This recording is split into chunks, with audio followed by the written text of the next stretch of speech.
I have residents, so I had to break this down into very, very simple parts. I have no disclosures relative to this talk. So when thinking about how I get to the glenoid, I just sat down and started writing like all the little tiny steps that I do, and it kind of reminded me of the British cycling team. Anyone who follows cycling knows that they were terrible for about 76 years.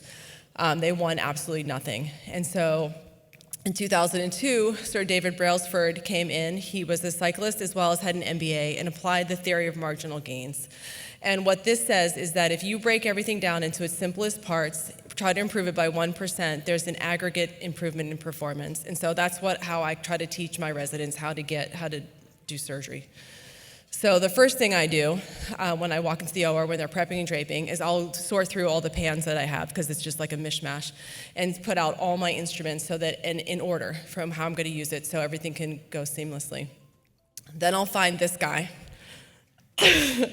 So if you have this guy to pull on your humerus, then you don't need this talk, because he'll just pull really hard. Or maybe you could just use his brain.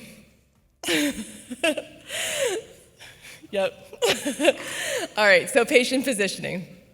So I like them in a full beach chair position. I kind of like straight up and down. That's how I look at a clock. It just allows me to say, put the retractor at this position, the glenoid goes in this position, and so they can see it really clearly. I don't like to look at it like this because then I can't really describe where to put it. It's a little more futzy. So I use a padded Mayo. I use this because it goes up, down. You can take it in and out. You can really get the shoulder, the elbow abducted so that relaxes the deltoid. I tried using the positioner I used for arthroscopy.